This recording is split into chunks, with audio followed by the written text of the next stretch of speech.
Hey, thanks for joining me today for this episode of Curves Welcome, a podcast about facing and embracing the curves of life. If this is your first time tuning in, this is Susie Carr. Welcome to the Curves Welcome podcast. I am here with a very special guest, Alison Solomon. Alison is the author of 4 mystery novels, the most recent being Before She Left. She has published numerous articles and chapters on feminism, mental health, and diversity in academic textbooks, anthologies, journals, and newspapers. For several years, she wrote a bi-weekly humorous lesbian feminist column that ran in the Philadelphia Weekly and an advice column in the Sacramento Jewish Voice. She's written several short stories in several anthologies. She is happily married to Carol and has been with her for 29 years. And has one rescue dog who very kindly allows them to live with her and take care of her. Today, Alison is here to talk with us about a favorite topic of mine and the bane of many people's existence, public speaking. Can you imagine public speaking is one of the top fears in this country? People fear public speaking more than they fear death. So I'm here to welcome Alison to see if we can come up with some tips for you to help make this process and journey into public speaking easier, less painful, less fearful for you. Alison, welcome to Curves Welcome. Thank you, Susie. It's so nice to have you here, and I cannot wait to dig into this topic. I was really shocked when you said about I know a lot of people are scared of public speaking, but I didn't realize they were quite that scared. They are. I heard that statistic many years ago when I was prepping a speech for work. And I wanted to start out with that stat because I was really nervous to have to give a speech in front of all my colleagues. Now, I majored in public speaking in undergrad, but this was like 1997 I graduated, many years ago. And I didn't really have a lot of practice in the whole public speaking thing. And I've done some at the GCLS conferences and things of that sort. But I was really out of practice. And so it's something that I believe strongly in, and it's something I wanted to learn how to do better because I feel it's really important as a professional, as a woman, to be able to speak up and have a voice. And that's why I wanted to really talk about this topic today. First of all, though, before we get started, tell me, how is life going for you? Life is going great. I live part-time in Florida and part-time in the mountains of North Carolina. Those are the trees you can see behind you. And life is great. I do some online psychotherapy, and I am writing, having published the 4 mystery novels. I'm at work now on a literary fiction novel that I'm really excited about. It's sort of the book that I always wanted to write, and I've just taken a long time to get here. Oh, fantastic. Do you have a title for it? It's called If I Told You, but I believe that will change. I know, I've done the same thing. Because as you get to know the story and the characters, things evolve, and then all of a sudden a magical title sort of comes into the life of it. Well, and actually, it was published that I published a short story called "If I Told You" on the Jewish Literary Journal, which is online. So if anybody is interested in seeing what it's going to be about, you can. It's that short story developed in many different directions. Ah, that's fantastic. So, Alison, tell me a little about your background specifically when it involves public speaking. Well, I was glad that you said, as a woman and as a professional, because I think public speaking is sort of what we do almost all the time. I'm not like some big public speaker that goes around giving lectures, all over the place, a motivational speaker or whatever. But really, I think it started, for example, when I lived in Israel, I used to run the Rape Crisis Center, and we used to give talks about sexual assault. And those talks were to all kinds of audiences, and we wanted to engage our audience. It was, in those days, in the 90s, a very tough topic for people to listen to. So that was where it started.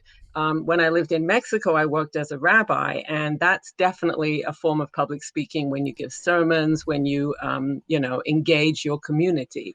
I'm a clinical social worker by profession. And so even when you run group therapy, you sort of have to know how to get people involved in where they're at, so to speak. I'm also a teacher, and I absolutely believe that you should be a good public speaker to teach, because that's, I know what I love when I'm in class, and it's someone who's exciting to listen to, not someone who's reading out of a book or stumbling over their words. And then I'm an author, and we do author readings and we talk about our books. And it's so important to be able to do that in a way that you engage people. A few years ago, I founded the Gulfport Readout, which is a festival of lesbian literature. And you can really see the difference. And of course, at GCLS too, when we do author spotlights, you can see the difference when people read and you immediately want to hear more. It makes you want to run out and buy the book, versus people who read and you just sort of feel a bit embarrassed for them. Absolutely. I've been in the audience of both, like you said.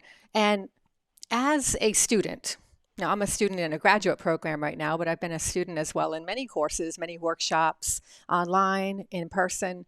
And when a facilitator or a presenter is in front of you, the most engaging kind are the ones that have that high energy, or I don't want to say high over the top energy, but just that appropriate level of energy. They have vocal variety and they care about what they're speaking about. They truly want the Right, audience or the students to grasp what they have learned, and they're trying to right. share that with you.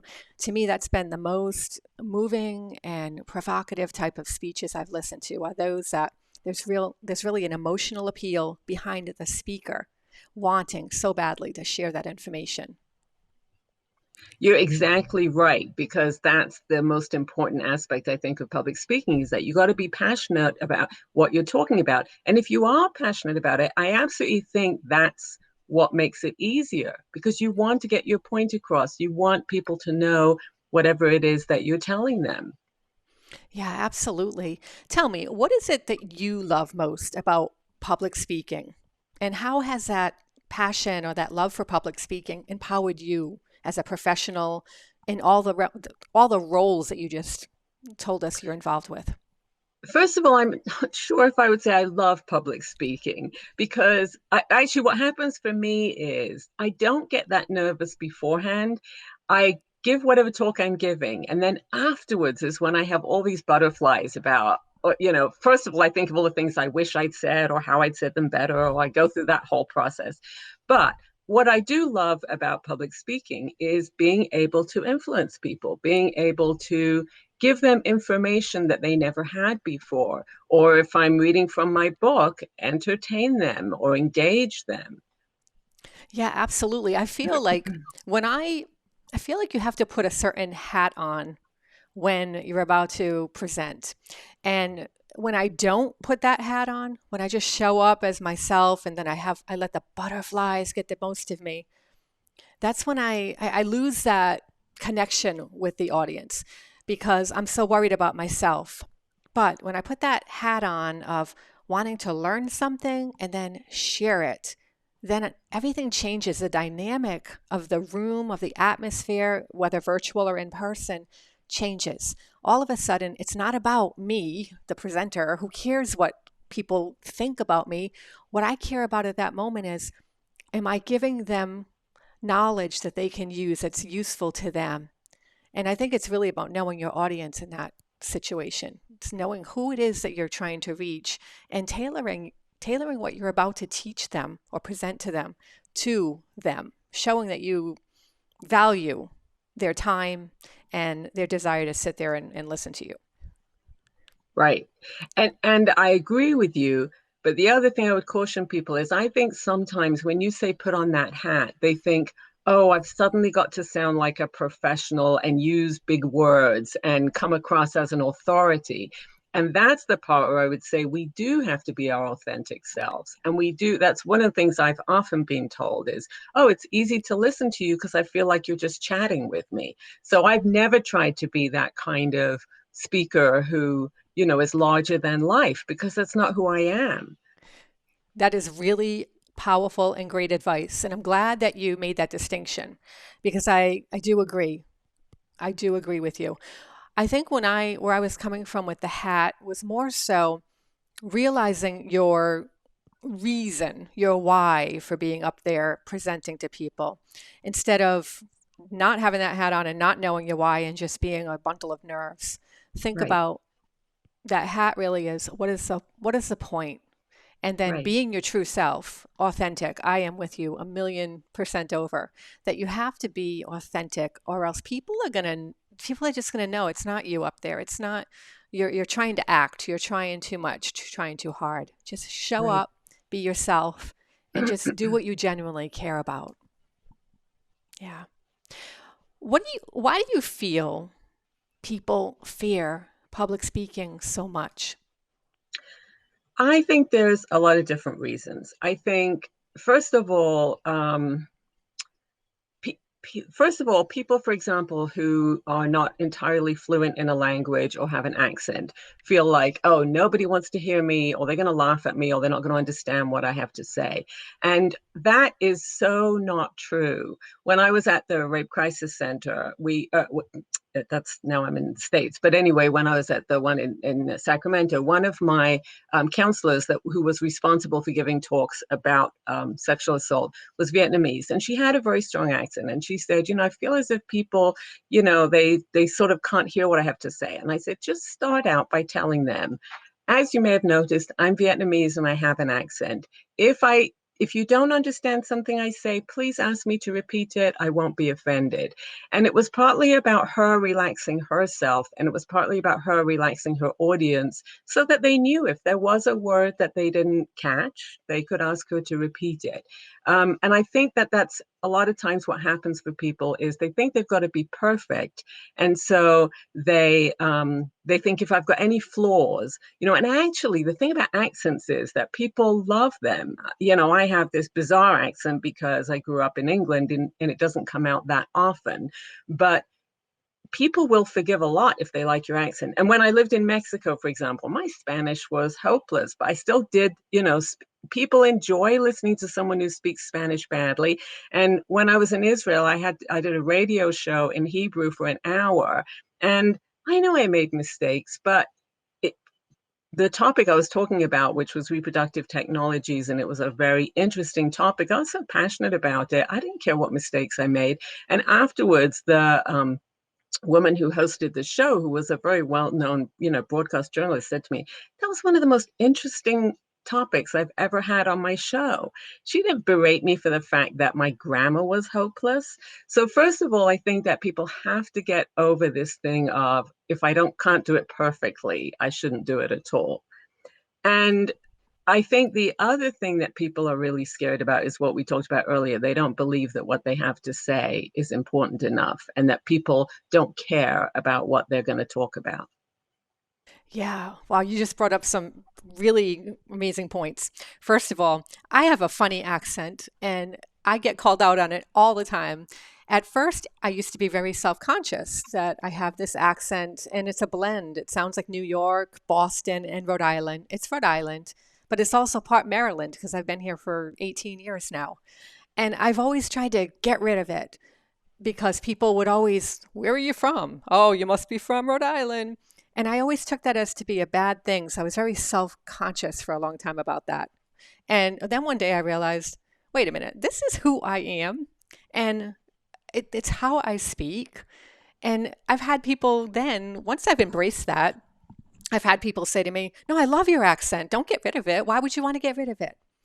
And it's so true. We all have accents because we're all from all different places. And that's what makes it so wonderful and rich and just engaging and empowering. So there's nothing to be ashamed of when you have an accent. Secondly, you are so worldly in terms of your traveling and living in different places. And that's really important. I let's see, a year and a half ago, I traveled to Colombia, South America. I spent 6 weeks there. And my Spanish was atrocious too, especially on day one. But by the time week 5, week 6, I started speaking a lot more because I stopped fearing of just sounding unintelligent because my grammar wasn't right. Nobody cares about that. What they care about is that you're trying, and they're so honored to have you speaking with them. So if I waited to be perfect in my Spanish, I would have sat silent for 6 weeks. And how fun would that have been? That wouldn't have been very much fun. So my, I agree with you on that. We can't wait for that perfect moment. And there is no such thing as perfect anyway, because that's a subjective, the way we speak is very subjective in terms of our accents. And I personally love listening to you speak. You have such a beautiful, just the way you articulate a beautiful accent. So yes, I agree with you on that. And really good points and really great advice to just get out there and speak and embrace that. I loved what you said about the person who was afraid that nobody was going to understand her. State it right up front. A lot of times when we state these fears that we have in our own heads and we get them out there on the surface, they're no longer a fear anymore. And people appreciate that authenticity. Right. Or when you make a mistake when you're speaking, I mean, it's definitely happened to me that either you have a talk that you're reading, but you lose your place, or you have a talk that you're saying off the top of your head and you totally blank out. So I have definitely said to audiences, oh, I'm really sorry. I completely blanked out. Give me a minute and I'll get right back into it. Or sometimes I'll ask the audience, what was the last thing I said? You know, people don't mind that. They don't. I think they appreciate that. It makes them feel relaxed, like, okay, this person's not trying to preach at me or eh, outshow me. They're here with us and they're connecting. So I think that's really important. Now, let's talk about, I always like to think about the greatest life lesson you learned. If we could put it in the context of what's the greatest thing that you learned, the biggest lesson you learned from public speaking that now it helps you to this day? Gosh, that's a really interesting question. Um, Probably it's that I'm a very easily distracted person. And when you do public speaking, you have got to focus on your message and you've got to sort of put aside all the distractions. And that's probably absolutely true for me in life. Now that you mention it, that's totally true for me in life as well. Both in my public speaking and in life, I'm interested in lots of things, and so I get very easily distracted, and I can go off topic. And so, yeah, I guess it's stay on topic. And it's so hard to do. I do some live shows now on YouTube. I'm just starting to get into it and staying within that show flow, they call it, trying to be on topic. It can be really hard because I feel like it takes you out of that engagement sometimes because you'll see the comments come in and it's like a squirrel, like, oh, oh, Right. oh. So it can really be distracting. But what a Right. skill it is to be able to learn to figure that process out because Right. it's true with anything in life. The And distractions again, can really. right. And I was going to say again, if you're actually in the middle of a talk and people are asking questions or there is something that you suddenly think of, you can always tell people, by the way, I'm going to keep a pen and paper here. And I want to write things down so I come back to them because there's definitely no way I'm going to remember things otherwise. That's I what do I think that do. whole thing, yeah, that whole thing of sharing with your audience what you're doing and not making out that you're anything more than you are. Oh, I love that.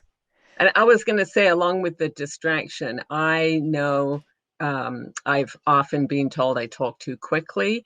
And when I read out loud, I read too quickly. And that's probably another life lesson for me. I think my wife would definitely agree that slow down would be not only a lesson I can take in public speaking, but in life as well.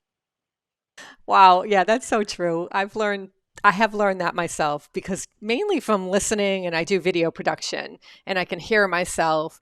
I can hear myself when I'm just speaking and babbling and talking too much versus when I am articulate, slow down, try to really create my thoughts, stop saying and ah, but just pause. That really makes a big difference. Now, let's talk about some takeaways that listeners can carry with them after this conversation.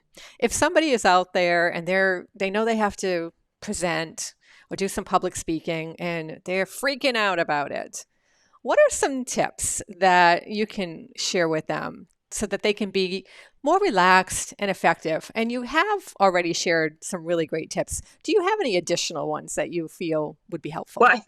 I think the most important thing is practice. I think that you definitely, if you're reading from your book or if you're going to be giving a talk, you have to really practice it so that you're so familiar. I've been amazed at, like, if you're an author, for example, you think, well, I wrote this thing. Obviously, it's easy enough to read.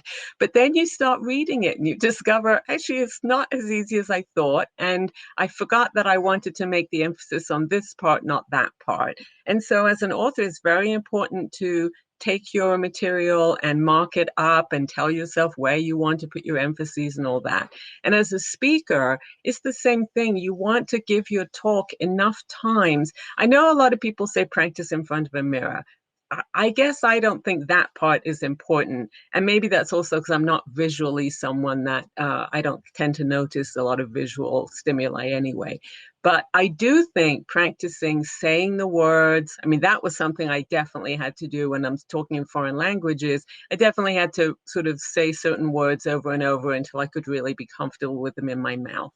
Um, so I think there's that, and also record yourself. If you record yourself and then listen back to it, you can hear, oh gosh, I really am talking too quickly. Or you can hear where you don't understand, what you wanted to say. So that's one thing I do think that people, need you. That's the best way to get over any fear, is to practice. I The agree. next. So with Toastmasters, one of the things that I learned is I practice my speeches. So I write them and then I take 2 weeks before I know I have to present it and I practice it. I want to become so familiar with it. And I'll tell you, in those 2 weeks, in that process, that's where the magic happens because you start reading it and you're like, okay, it sounds a little bogged down. Let me take this word out. Let me add this word. And then all of a sudden, by the time 2 weeks is up, you're so familiar with it and you've heard the words that aren't working, that you've taken those out, you've added ones in its place. And by the time you get to that point where you're going to present, it's like second nature. And you know where you want your voice to inflect and not to Right, inflect, right? And right. so I think that familiarity, that practice is so crucial. And you do something which I think is really important. You sparkle. And I think that sparkling in some form is really important because people do want to hear something either that's funny or, like it's very common for, even in churches, I think a lot of pastors will start their sermon with a joke. It's very common for people to do something that just brings your audience in. So it doesn't have to be that. I think singing is a great thing. I know most people are absolutely way too scared to sing in public, but people love to hear even you burst into song for a minute. But anything that just sort of shows that, here I am and I'm going to give you a good time. That authenticity we were talking about, right? It's Right. funny you say that. I've done that. I've broken into sing-song type of just here comes the sun before I give a speech. It's kind of one of those get the nerves out, and then all of a sudden the audience is like, "Whoa, what is she doing?" And they're like, "Oh, Right. all right," and then Right. they're eased. And I was thinking a couple of years ago at readout. So, for example, when you're given 7 minutes to read an excerpt, so many people will think, okay, how many words can I so cram into 7 minutes? And we had a reader, it was Addison, and I'm really sorry I'm blanking on Addison's last name, but she read an excerpt. It was the shortest thing. She may have only taken 4 minutes. She read it so well, people were lined up to buy her books because it was like we'd just had an actress in our presence or something, someone who just did something so different. And I thought it was such a good lesson for people who think, well, I've got to get that first paragraph in, but I don't want to miss off that last paragraph. Yeah, concise. Less is more a lot of times because in Yes. that in that time frame. So like for Toastmasters, we're taught 5 to 7 minutes. Don't go Ah, above that because that's the sweet spot for attention spans. And same thing happens. A lot of times you hear people cramming as much as they can into 5 to 7 minutes, and then they can't really deliver it. Whereas if you Right. cut the word count down and you just focus really on that content that's really vital, that's really important, get rid of the stuff that doesn't belong there, and just focus on that. Deliver, have those pauses, look at the audience. All that nonverbal stuff is just as important as what you're saying. Yes. Well, when you said look at the audience, I think that's absolutely it. Your whole goal is to engage people. And really, what you want to be thinking about is not what do I want to say, but what do they want to hear, or what do they need to hear, or what will they get from this? What will they learn from this? And when you ask yourself that, you realize that there's a lot of extraneous stuff that you would love to say, but it's not going to stick with them. And so, why say it? Yeah, it's all about them, as it should be. Takes a lot of pressure off yourself when it's about someone else. Yeah. Is there anything else that you'd like to share before we close out today's show? No, I really appreciate that you're doing these podcasts. And I think you are such an ideal example of someone who public speaks. I noticed that from the moment you said your first sentence. And I think if anybody wanted to learn how to do it, they should just watch you. You pause when you should pause, you smile, you put expression to everything you say. I think that you're an ideal example of, oh, sorry, of someone who does great public speaking. And that's sort of what I meant at the beginning when I said that I think we are actually doing public speaking much more than we realize. In a way, you're doing it all the time. Absolutely. Thank you so much for what you said. That means a lot. It really does. I have always been somewhat self conscious of presenting, of speaking in public. And I've just said to myself, get over this fear by doing it. And so I put myself in that position a lot. Everything I do, it's public speaking. And I think that you're pointing to probably the most important thing of all, which is believe in yourself. Because I think that the people, and I do get it, that people who are very introverted and very shy, they have a hard time even speaking up, in front of a group of friends. So I get that doing a talk to strangers feels absolutely terrifying. But it is that sense of underneath it all, if you believe you have something valuable to say, if you believe in yourself, then of course you want to say what it is that you're there to say. And that's where it's got to start, really. It's knowing that you have that value because you've learned it from somebody, you've learned it from a book, you've learned it from something, some experience. And now you want to share that with people. And that's very valuable. It's very worthy. And we all have that within us to teach somebody something from what we've experienced already. And just believing in yourself. Yes. Because actually we can learn as much from shy people, from quiet people, from people who are timid. They're just as valuable as the people who can just sort of fling their arms up and talk loudly and go on forever. I'll tell you, one of the biggest lessons I learned in life was from somebody I met a long time ago. I was probably in my early 20s. I was a hairdresser, I was a fellow hairdresser. And she always had this knack of making me feel like I was the most important thing in the world to her at that moment in time. And I said to her one day, I don't know what you do. I don't know how you do that. But it seems like everybody that you speak with, you do that. They light up. What is your secret? And she said to me, I learned one day when I went to a baby shower for somebody, for a friend, and I didn't know anybody else in the room. I walked into that baby shower and everybody was in their little cliques and nobody was really paying any attention to me. So I sat there in the corner of the room and felt very uncomfortable. And then I spotted somebody else who looked just as uncomfortable as I did. And I said, I'm going to go up to her and make small talk. And she pushed herself to do that. And so she went to the most uncomfortable person in the room and they had a conversation about whatever, I don't know. Maybe it was the brownies they were eating or whatnot, and how pretty everything was.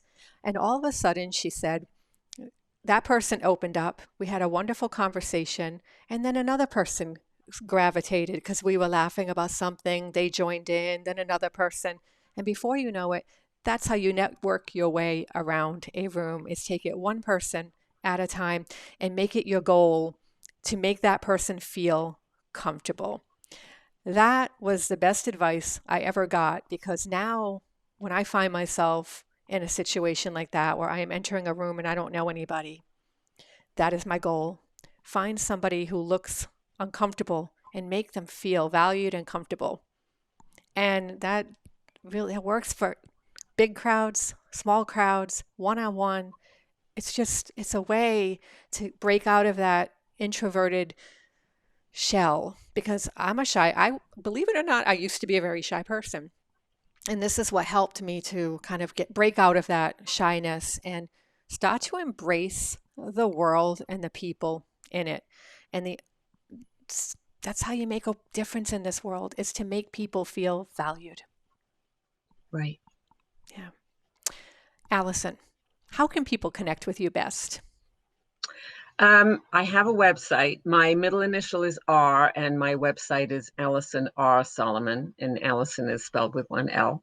So that's probably the easiest way, because I have a contact form on there. But they're also very welcome to email me at alison@alisonrsolomon.com. I am on Facebook, also Alison R. Solomon, that you may recognize a theme here.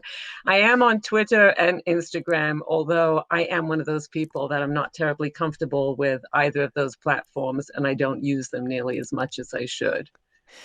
Very good. What I'm going to do is I'll link to all of that information in the show notes. So if you're interested in connecting further with Alison about this topic, or about just checking out her books and some of the things that she's out there doing, go ahead and connect with her that way. In addition to the public speaking, I during the pandemic, when we had so much time at the beginning and I didn't know what to do with myself, I decided to teach myself how to make an audiobook. I'd always wanted to put my books and have my books in audiobook form, but it was way too expensive for me. And so I learned how to edit and tape and do all that stuff. And it took hours and hours and hours. But the finished products are available as well. And the reason I mention that is because I'm not a narrator, as Americans would say. And so again, it was that leap of, people who enjoy my books, hopefully will enjoy listening to me read my own books, even though I'm not a professional narrator. And I think that's the same thing about public speaking. When you're being authentic, people enjoy it. Oh, that's great to know. I actually went through a similar circumstance. I narrated one of my novels. It was so much work, but the learning curve, once you get over that, it's powerful, because that's actually what led me to video production, because I really enjoyed the editing process of the audio and the wavelengths and all that. And then all of a sudden I just started getting into video. And it's a great thing coming out of your comfort zone to do that, learning something new and applying that whole public speaking aspect to what you're doing. Fabulous. Alison, this has been so wonderful. I've enjoyed this conversation so much. Thank you so much for coming on. Me too. Thank you so much for having me. It's been such a pleasure. And just keep doing what you're doing, Susie, because it's fabulous. Thank you. Hey, friends. Thanks for spending time with me today. I hope you enjoyed today's topic. If there is something you'd enjoy exploring in a future podcast, please reach out to me via my website at curveswelcome.com, and I'll work it in. While you're there, grab a free story too. It's my way of thanking you for your support of my podcast and romance novels. Also, be sure to follow the Curves Welcome podcast channel to keep up on the latest episodes. So thanks for tuning in. Until next time, go out there and continue to learn, grow, and embrace life's curves.